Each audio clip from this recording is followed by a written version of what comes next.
تبوک میں پڑھا، خیبر میں پڑھا، خندق میں پڑھا، کربلا میں پڑھا، نیزوں پہ بھی پڑھا. ہم سے کوئی امتحان نہیں مانگا اس نے. وہ میرے ایک بزرگ ہیں، وہ اکثر پیشتر ایک بات ارشاد فرماتے ہیں. وہ کہتے ہیں کہ ہمارے بڑے وہ تھے کہ جنہوں نے لوہے کے چنے چبائے، اور ہم وہ ہیں کہ مکھن کھاتے ہوئے بھی دانت گھستے ہیں. اب آپ داڑھی شریف رکھیں، آپ کو کوئی کچھ نہیں کہے گا. اب آپ اپنے سر پہ ٹوپی رکھیں، امامہ رکھیں، آپ کو کوئی کچھ نہیں کہے گا. اور جتنے مرضی نبی پاک علیہ السلام کے بلند بلند نعرے لگائیں، کوئی آپ کو کچھ نہیں کہے. لیکن پھر بھی کوئی کرنے کو تیار نہیں ہے. لیکن تب کیا تھا، کسی کو درمیان میں سے دو کر دیا گیا، کسی کو جناب کوئلوں پہ لٹایا گیا. ایک صحابی تھے رضی اللہ تعالیٰ عنہ، اس وقت نام ان کے لیے کتابوں میں لکھا ہے جی، ان کی پشت اس طرح تھی جیسے پیاز کا چھلکا ہوتا ہے، کیونکہ ان کو کوئلوں پہ لٹایا جاتا تھا. وہ ایک دن کسی نے امیر المومنین حضرت سیدنا عمر بن خطاب رضی اللہ تعالیٰ عنہ کے سامنے ان کی پشت کا تذکرہ کر دیا کہ جن کو اسلام کے لیے اس قدر زیادہ تکلیف دی گئی کہ ان کو کوئلوں پہ لٹایا جاتا تھا، اور ان کی پشت اس طرح ہے جیسے پیاز کا چھلکا ہوتا ہے کہ چمڑی جل چکی ہے، نیچے سے چربی ظاہر ہو چکی ہے. تو آپ نے فرمایا بلا کے لاؤ. وہ بلائے گئے. آپ نے فرمایا کرتا اٹھاؤ پیچھے سے. انہوں نے جب کرتا اٹھایا نا تو آپ نے ان کی پشت کو چوما. تو وہ آگے سرچ کرتے ہیں امیر المومنین آپ نے میری پشت کیوں چومی ہے؟ فرمایا اس لیے چومی ہے کیونکہ یہ اللہ اور اللہ کے رسول کی محبت میں جلی ہے. تو اب تو کچھ بھی نہیں ہے یار. پھر بھی ہم پتہ نہیں کیوں بھاگے ہوں گے سارے. اب تو کوئی بھاگنے کی وجہ بھی سمجھ نہیں آ رہی.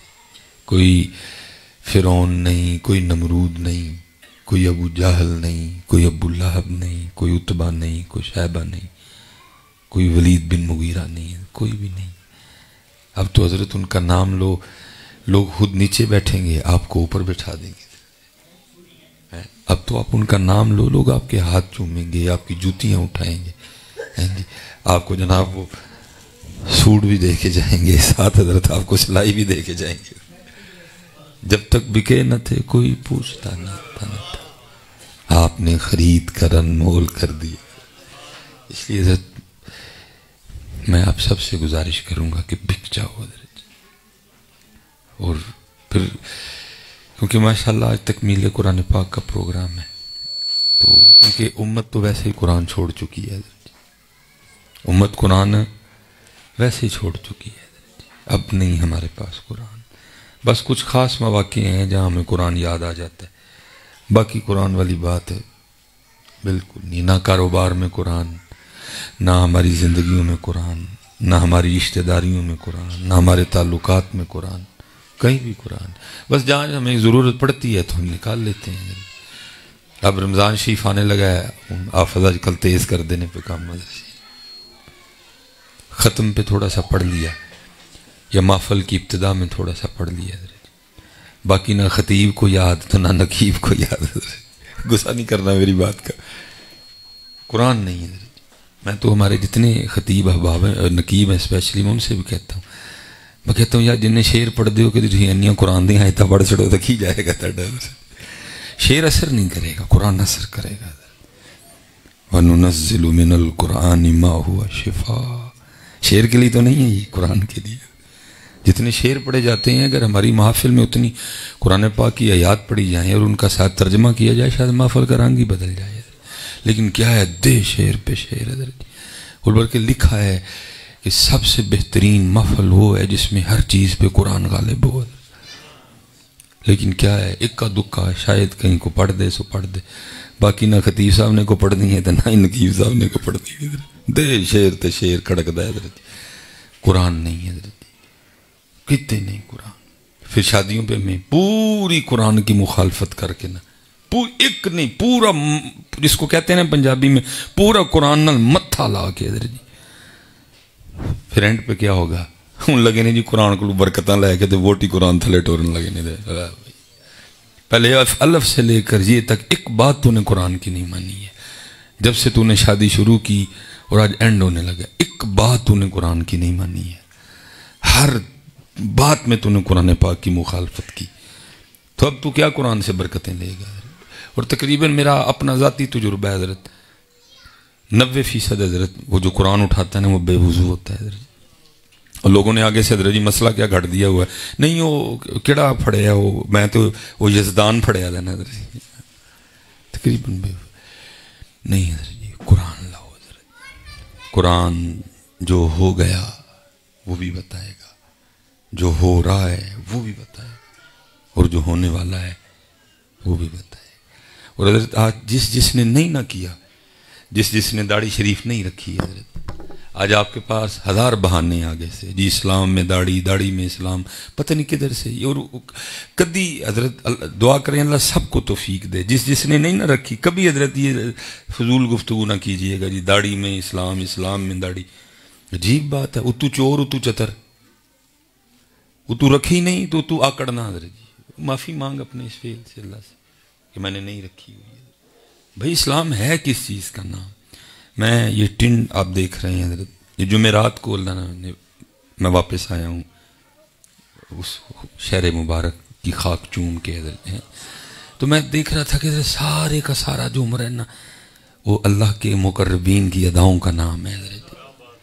اب دیکھیں نا حضرت جی, سیدہ حاجرہ رضی اللہ تعالیٰ عنہا صفا سے مروہ بھاگی تھی, کس لیے؟ پانی تلاش کرنے کے لیے. ٹھیک ہے جی, اتنا پسند آیا وہ بھاگنا, ہمیں کہتا تم بھی بھاگو. اللہ کو حضرت اگر دیکھا جائے, اللہ معاف کرے کوئی اعتراض نہیں میں کر رہا جی, ہم کون اعتراض, اگر دیکھا جائے تو حضرت اب کو بھاگنے کی سمجھ نہیں آتی ہے حضرت, لیکن وہ اتنا بھاگنا پسند آیا سیدہ حاجرہ رضی اللہ تعالیٰ, فرمایا سارا ہی بھاگو حضرت, سب بھاگ رہے ہیں حضرت. بھائی ہے ہی اداؤں کا نام ہے. جب یہ بات ثابت ہو گئی کہ اللہ کے محبوب پاک علیہ السلام کے چہرہ والضحیٰ پہ داڑھی شریف تھی, تو پھر دوسری بات کدھر سے آ گئی؟ جو نہیں رکھ رہا حضرت آج باتیں کر رہے ہیں آگے سے, سر پہ ٹوپی نہیں رکھ رہا, نہیں دین پہ چل رہا, پھر قرآن کہتا ہے پھر اس دن کیا الفاظ ہوں گے, یقول یا لیتنی قدمت لحیاتی, کاش میں نے اس زندگی کے لیے کچھ کر لیا ہوتا. منوان ترجمانی مفہوم ہے, کہے گا بندہ کیوں نہیں مانی میں نے حضرت, کیوں داڑھی شریف نہیں رکھی میں, کیوں میں آگے سے اس طرح کی باتیں کرتا رہا, کیوں خود دین پہ نہیں چلا, کیوں اپنے بچوں کو دین نہیں پڑھایا, کیوں اپنے بچوں کو دین نہیں سکھایا, کیوں اپنے بچوں کو عالم نہیں بنایا. یقول یا لیتنی قدمت لحیاتی, کاش میں نے کر لیا ہوتا, لیکن پھر کچھ نہیں ہو سکے گا, پھر تو وقت گزر گیا ہوگا. جتنے حضرت احباب بیٹھے ہیں, آپ یہ علماء کے پاس بیٹھے ہیں, دین سیکھیں حضرت. ہمیں خود اندازہ نہیں ہے کہ ہم ہر روز اپنا کتنا بڑا نقصان کرتے ہیں. جس نے تہجد آج نہیں پڑھی ہو گیا نا نقصان حضرت, جس نے آج فجر کی سنتیں نہیں پڑھی ہو گیا نا نقصان حضرت, جس نے آج 100 بار سبحان اللہ و بحمدہ سبحان اللہ العظیم نہیں پڑھا ہو گیا نا نقصان حضرت, جس نے فجر کی نماز نہیں پڑھی ہو گیا نا نقصان حضرت, جس نے 33 بار سبحان اللہ, 33 بار الحمدللہ, 34 بار اللہ اکبر نہیں پڑھا ہو گیا نا نقصان حضرت. ہمیں اندازہ ہی نہیں ہم ہر روز اپنا کتنا بڑا نقصان کرتے. یہاں حضرت جی چند ہزار چند روپے کے نقصان پہ میں نے لوگوں کے بلڈ پریشر بڑھتے بھی دیکھے ہیں, لوگوں کے بلڈ پریشر لو ہوتے بھی دیکھے ہیں, میں نے لوگوں کے دل بھی پھٹتے دیکھے ہیں, میں نے لوگوں کو حضرت برین ہیمرج بھی ہوتے دیکھے حضرت. لیکن ادھر خود ہمیں اندازہ نہیں, کیونکہ ہمیں دین نہیں آتا, کہ ہم ہر روز اپنا کتنا بڑا نقصان کرتے ہیں. جس نے آج سورہ یاسین تلاوت نہیں کی ہو گیا نا نقصان, جس نے آج سورہ رحمان تلاوت نہیں کی ہو گیا نا نقصان. بس سبحان اللہ کے حوالے سے حضرت لکھا ہے کہ نبی پاک علیہ الصلوۃ والسلام جلوہ گر تھے حضرت, صحابہ حضرت خدمت تھے, احد شریف حضرت پوری اپنی آب و تاب کے ساتھ جناب حاضر خدمت تھا. تقریباً 4 میل اس پہاڑ کی لمبائی ہے. ٹھیک ہے جی, وزن کتنا ہے اللہ اور اللہ کا رسول بہتر جانتا ہے. ٹھیک ہے جی, نبی علیہ السلام نے صحابہ کو مخاطب کر کے فرمایا, میرے صحابہ کیا تم میں سے کوئی ایسا نہیں جو روزانہ احد پہاڑ کے برابر عمل کر لیا کرے؟ صحابہ نے عرض کی, اللہ کے محبوب اتنا بڑا پہاڑ ہے, کون ہم میں سے طاقت رکھتا ہے کہ احد پہاڑ کے برابر عمل کرے؟ فرمایا تم میں سے ہر کوئی اس کی طاقت رکھتا ہے. صحابہ نے عرض کی, اللہ کے محبوب علیہ السلام کیسے؟ فرمایا ایک بار سبحان اللہ کہنے کا ثواب احد پہاڑ سے زیادہ ہے حضرت. جتنا نہیں، جتنا زیادہ. اور کتنا زیادہ اللہ اور اللہ کا رسول بہتر جانتے ہیں. جتنا نہیں کہا حضرت، کہا زیادہ ہے حضرت. کتنا زیادہ نہیں خبر. فرمایا ایک بار الحمدللہ کہنے کا ثواب احد پہاڑ سے زیادہ ہے حضرت. ایک بار لا الہ الا اللہ کہنے کا ثواب احد پہاڑ سے زیادہ ہے. ایک بار اللہ اکبر کہنے کا ثواب احد پہاڑ سے. لیکن کیا ہے، ہر روز نقصان کرتے ہیں، نہیں کہتے. جس کی عصر کی سنتیں رہ گئی نقصان ہو گیا، جس کی زور رہ گئی نقصان ہو گیا. لیکن کیا ہے، احساس نہیں ہے حضرت جی.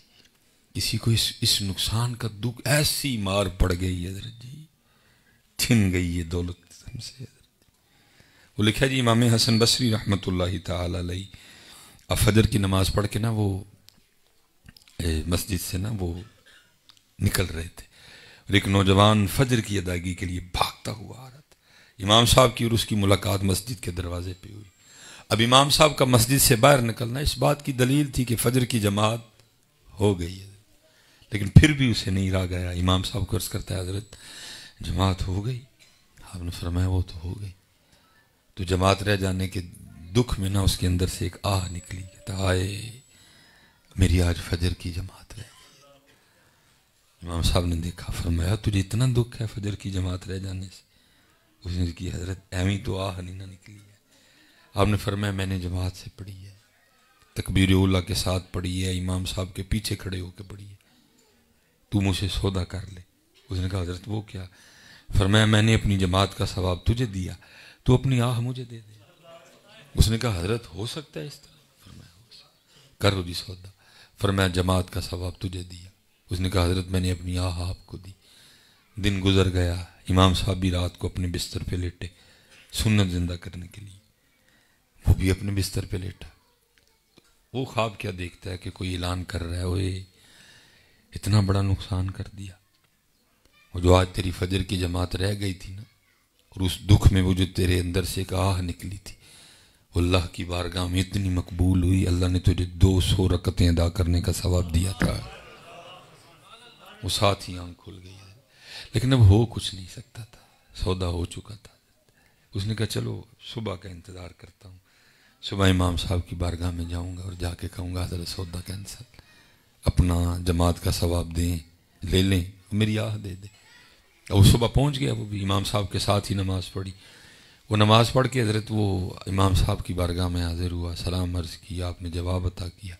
عرض کرتا ہے حضرت عرض کرنی تھی کہ وہ جو کل سودا ہوا تھا وہ کینسل کرنا ہے. آپ نے فرمایا کیوں؟ وہ کہتا نہیں حضرت بس سودا کینسل کرنا ہے. آپ نے آگے سے مسکرا کے فرمایا اللہ کے بندے، خواب صرف تو نے نہیں دیکھا، میں نے بھی دیکھا ہے. لیکن کیا ہے حضرت جی، چھن گئی یہ دولت ہم سے حضرت جی. اب تو بس دنیا ہی دنیا ہے حضرت جی. گھر اچھا ہونا چاہیے، گاڑی اچھی ہونی چاہیے، کپڑے اچھے ہونے چاہیے. بس جماعت جاتی ہے تو جائے، سنتیں جاتی ہیں تو جائیں، نہیں قرآن کھلا تو نہیں کھلا. کسی کو فکر ہی نہیں کہ ہر روز کتنا بڑا نقصان ہو رہا ہے، دن گزر رہے ہیں. اور پھر قرآن کہتا ہے پھر اس دن کیا ہوگا؟ کیا بندے کہیں گے؟ یقول یا لیتنی قدمت لحیاتی، کاش میں نے کر لیا ہوتا. اور اس کو حضرت تھوڑا اور واضح کر کے میں بس آخری بات مولانا روم نے بیان کیا. میں آپ سب سے گزارش کروں گا حضرت، ایک تو حضرت کی بارگاہ میں بھی ماشاءاللہ جن کے بیٹے نے تکمیل قرآن کی جس کو سعادت میسر آئی ہے، کہ حضرت اس کو عالم بنائیے گا، اس کو عالم بنائیے گا. بڑی ضرورت ہے اس وقت حضرت ملک پاکستان کو علم کی حضرت. اور آپ اپنے بچوں کو بنائیں عالم. اسپیشل جتنے احباب بیٹھے نا جڑے کھاندے پیندے حضرت، میں سب سے گزارش کروں گا اپنے بچوں کو عالم بناؤ. اس وقت ضرورت ہے دین اسلام کو آپ کے بچوں کی، اپنے بچوں کو عالم بنائیں، بہت ضرورت ہے حضرت.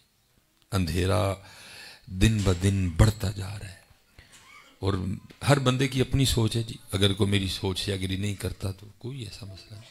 میں اس بات کا قائل نہیں کہ اندھیرے سے لڑا جائے اور اپنا زور ضائع کیا جائے. میں اس بات کا قائل ہوں آپ روشنی بڑھا دیں. اندھیرا آٹومیٹک ختم ہو جائے گا. روشنی بڑھائیں حضرت.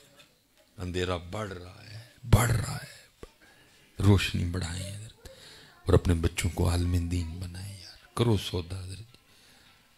بڑے نے ڈاکٹر ساڈے کل, بڑے نے انجینئر ساڈے, عالم حضرت. ٹھیک ہے اس طرف سے بھی سلوک ٹھیک نہیں کیا گیا کہ جو علماء کے وظائف ہیں بڑا اوکھا کام ہے جی, اس وظیفے پہ چلنا, اور ہوا پری پلان ہے اور جان بوجھ کے کیا گیا. یہ اس لیے کیا گیا کہ تنہا 12 ہزار رکھو تاکہ کوئی بندہ اپنے بچے کو عالم نہ بنائے. اللہ آپ کیا سمجھتے ہیں کیا کوئی مولوی کو کم پڑا ہوتا ہے کسی سے حضرت؟ نہیں, وہ مولوی ہے حضرت جی جس کو قرآن پاک الحمد کی الف سے لے کر حضرت والناس کی سین تک منو ان یاد ہوتا ہے حضرت. ایک زیر زبر آگے پیچھے نہیں ہوتی. کوئی ڈاکٹر حضرت کو دعویٰ نہیں کر سکتا کہ مجھے فلاں کتاب اس طرح یاد ہے. کوئی انجینئر کوئی نہیں دعویٰ کر سکتا. یہ عالم دین ہی ہے حضرت. آپ نے تو سمجھ لیا کہ شاید اور نہیں, بڑا اوکھا ہے عالم دین بننا. 8 سال لگتے ہیں لیکن آگے کیا ہوا؟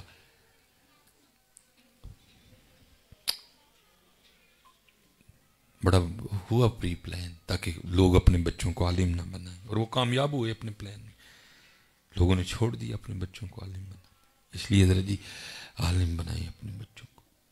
میں کہتا ہوں ٹھیک ہے ان لوگوں نے جیسا بھی سلوک کیا علماء کے ساتھ, میں کہتا ہوں یہ کیا کم بات ہے. محبوب پاک علیہ السلام فرما رہے ہیں جس کا مفہوم ہے جس نے کسی عالم باعمل کو دیکھا وہ ایسے ہے جیسے اس نے مجھے دیکھا. کیا یہ دولت کم نہیں کہ تیرے بیٹے کو دیکھنا اللہ کے رسول کو دیکھنا بن جائے؟ کیا تو اس بات پہ خوش نہیں ہے؟ کتنی بڑی سعادت ہے حضرت. ٹھیک ہے اس کے پاس جاگیریں نہیں ہوں گی, ٹھیک ہے اس کے پاس حضرت جی کو ڈی ایچ اے میں کوئی جناب کو عسکری میں جناب کوئی گلبرگ گرین میں اس کے پاس گھر نہیں ہوگا, رہے گا یہ مسجد کے چھت پہ ہی. لیکن Gulberg Green D H A میں رہنے والے کو یہ میسر نہیں ہوگا جو تیرے بیٹے کو میسر آئے گا. محبوب کیا یہ کام ہے؟ محبوب نے فرمایا جس نے کسی عالم باعمل سے ہاتھ میں لایا وہ ایسے ہے جیسے اس نے مجھ سے. ٹھیک ہے اس کے پاس دولت نہیں ہوگی, یہ لوگ اس کی قدر نہیں کریں گے, اس کے جانے کے بعد اس کو باتیں بھی کریں گے, اس کی غلطیاں بھی نکالیں گے, پتہ نہیں کیا کیا اس کے لیے بولیں گے. لیکن تو یہ دیکھنا تو ان کو کیوں دیکھتا ہے؟